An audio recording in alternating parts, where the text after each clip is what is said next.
Barrio de Campo-Cielo, sur les hauteurs de Tegucigalpa. Hier soir, Antonio, 22 ans, a été abattu à quelques mètres d'ici.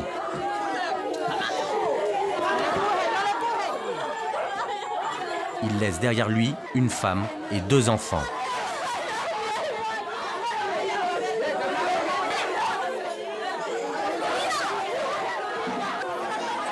Antonio appartenait à l'un des gangs du quartier. Ici, on les appelle les Maras.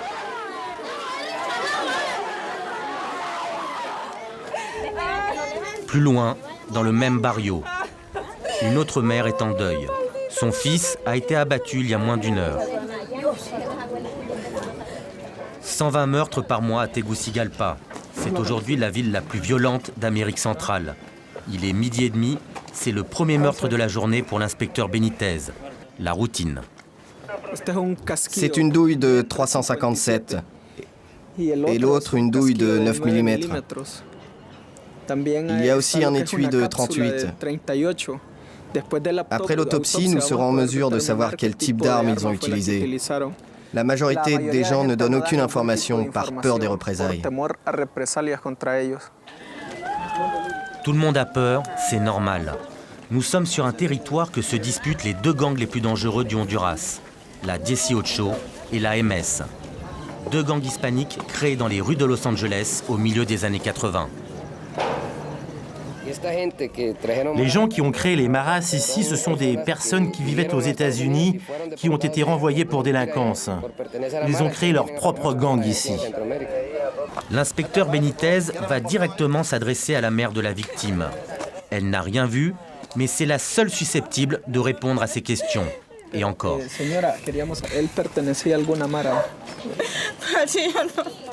No sabía si estaba en algún... Según los vecinos dicen que él pertenecía a una... ¿Estuvo preso? Lo saqué el 17 de abril salió. ¿Por qué estuvo preso? Que le habían hecho un falso. ¿Falso de qué? De robo. ¿Cuánto tiempo estuvo el preso? Tipo 4 meses. 4 meses. ¿Aquí en Támara? ¿O en Choluteca? Era de la MS entonces. Sí. Era MS.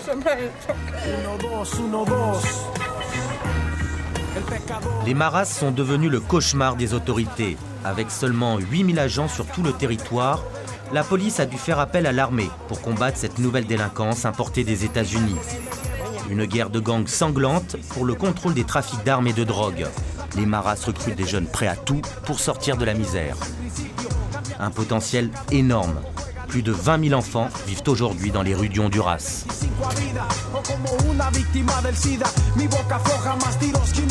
Direction la prison de Tegucigalpa.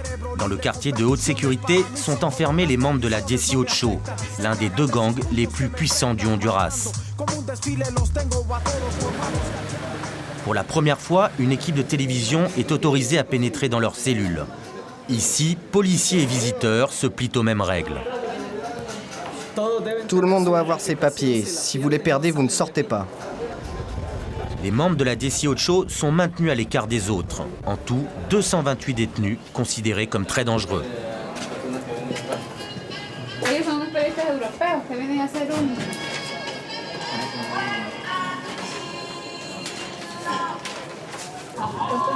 Il y a toujours de la musique dans les prisons du Honduras?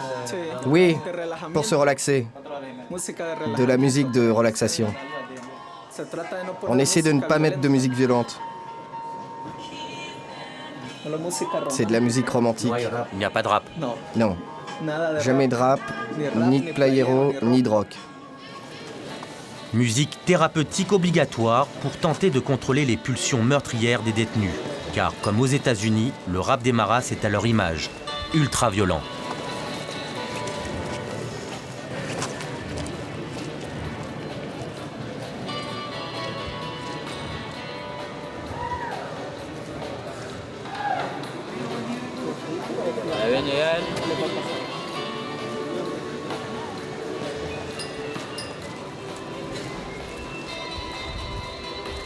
Quelqu'un veut montrer ses tatouages? L'inspecteur Benitez tente pour nous de décoder la signification des tatouages, mais il n'est pas en position de force. Comme dans les rues de leur barrio, En prison, les mareros suivent leurs propres règles. Plus ils sont tatoués, plus ils sont dangereux. Chaque tatouage correspond à un délit ou au meurtre commis. Chaque fois qu'ils tuent quelqu'un, ils se font tatouer. Ils commencent avec un bras, après l'autre, la poitrine, les jambes, jusqu'au visage. Les personnes qui ont le visage tatoué ont commis des crimes importants. Quand ils sortent dans la rue, s'ils sont identifiés par la mara adverse, ils peuvent se faire tuer.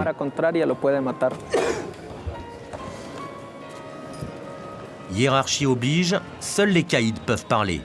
Pas de révélation, pour eux, le seul coupable, c'est le système. Je suis pas un assassin, je suis pas un criminel, rien de tout ça. Vous savez ce que ça représente, les gangs aux USA? C'est vraiment l'appartenance à un quartier. C'est comme un club de jeunes, quoi. Ici, vous avez vu autre chose. Je pense que c'est aussi parfois à cause de la loi du pays. Ici, si je veux du travail, les gens ils me voient comme ça, rasé, tatoué. Ils vont pas m'en donner du boulot. Ils m'envoient les flics ou ils me tuent. On n'a pas de problème avec la société ni avec la police. C'est un truc, ça vient d'avant. C'est un problème entre gangs. Oscar a consenti à nous faire visiter les cellules. L'inspecteur Benitez, lui, doit rester à l'extérieur.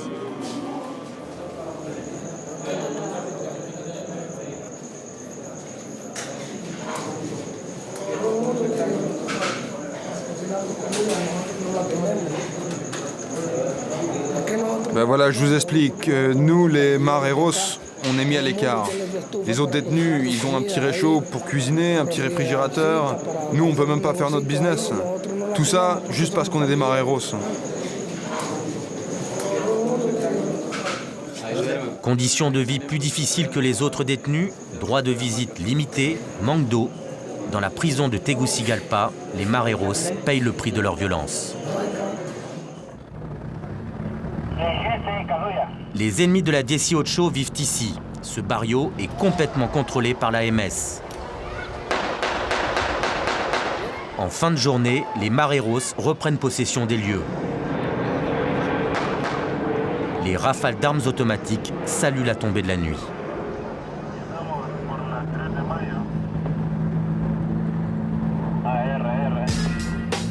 « 31 000 membres de gangs au Honduras. Un tiers d'entre eux sont concentrés dans ces ruelles. Passé 20 heures, à part l'inspecteur Benitez et ses hommes, personne n'ose plus s'aventurer dans les rues.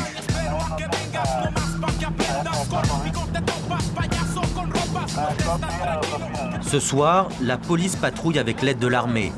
L'inspecteur Benitez se rend au commissariat du barrio. Un jeune marero vient de s'y réfugier pour échapper aux représailles de son gang.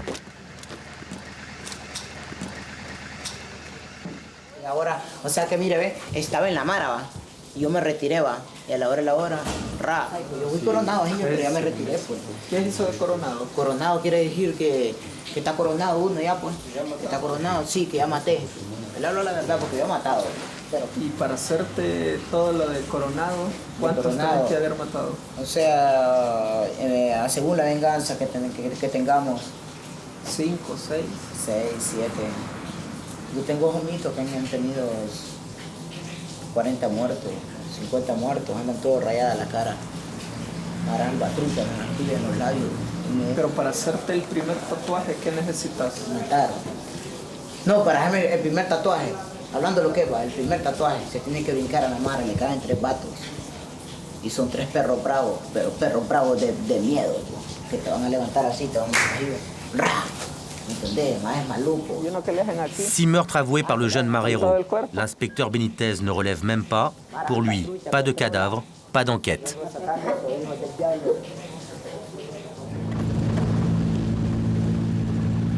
Nouvel appel. Un homme tatoué vient d'être abattu. Toujours la même procédure. Agir vite, récupérer le maximum d'informations à chaud.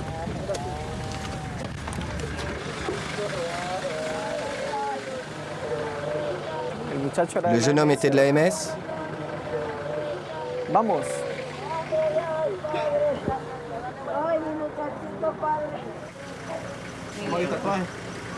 Extraterrestre en la cara lateral de la pierna derecha. ¿Dice algo el tatuaje? No, es un extraterrestre. Ahí está. Ahí está. Tiene otro tatuaje enorme. Ahí está. Eso fue lo que lo mató. Les tatouages de la victime sont inconnus des enquêteurs. Ils sont incapables de savoir à quel gang l'homme abattu appartenait.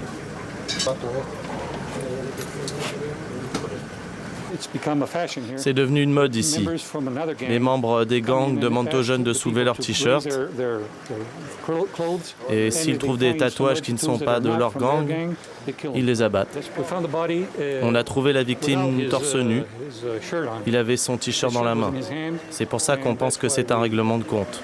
Mais ça, personne ne nous le dira. Bueno, yo creo que ya estaba. Terminamos. Ok, la última. La última.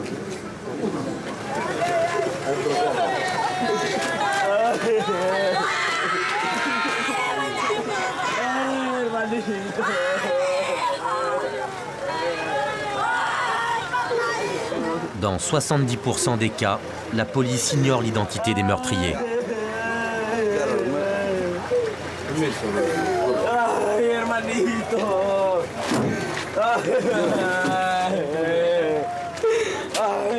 Ce soir-là, 6 homicides. Une nuit plutôt calme dans les barrios de Tegucigalpa.